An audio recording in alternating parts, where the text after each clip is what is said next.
मानो on similar lines Yogesh, मैं फिर से यही बात रखना चाहूँगा इनसे भी कि भानुचंद्र नागराजन से कि when it comes to issues, we have seen time and again different states, different story. Obviously, when Delhi votes en masse for Arvind Kejriwal, there are several voices which would say कि देखिए दिल्ली वालों को तो मतलब ही नहीं है, दिल्ली वालों को तो फ्री की चीज़ों की आदत पड़ गई है.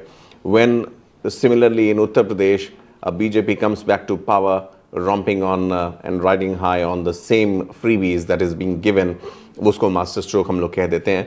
Irrespective of the political parties, लोगों को क्या चाहिए, जनता, what do they need? Is it the freebies that guide the elections? Is it the roads? Or is it some caste calculus that is at play?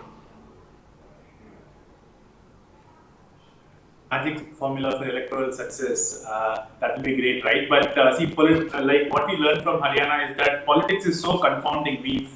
We actually, especially analysts and political watchers, like, it's as if the politics is teasing us to come up with something and then giving up at the last minute. So I don't think there is a particular formula for that. Since I already spoke about Maharashtra, I'll speak about Jharkhand. I traveled in Jharkhand for more than 2 weeks the last couple of weeks. It is a very different election from Maharashtra. There's a clear anti-incumbency against the ruling party, the ruling coalition. Like what the Congress spokesperson, I guess, he was saying about the Atyachar against the tribal chief minister, that issue is over. It's not there anymore. I think the performance of the state government has been under question. The corruption issues against Hemant Soren is what people are talking about. And there is also a polarization happening between the OBCs and the tribals there, with the OBCs favoring the BJP.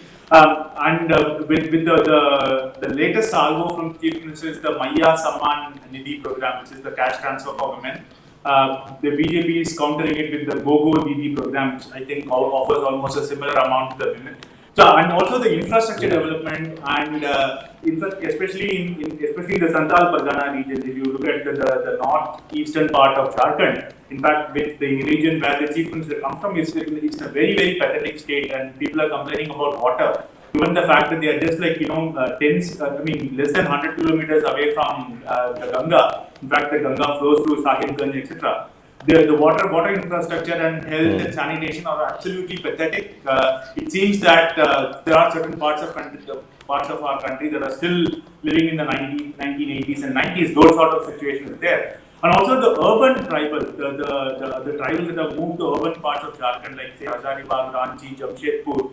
These people are actually not voting based on tribal dichotomy. They are actually like looking at how progressive Jharkhand could become and how they can benefit from the economic growth. So I think it's a very, very interesting content. One last point before I give it back to you is like both in Santal Parganas and in the Palamu region, the Palamu section of Jharkhand, the religious polarization from Bangladeshi migrants and here the Christian conversion is a very, very big issue. People are working on the ground on that, and we will see the results of that elections. Back to you guys.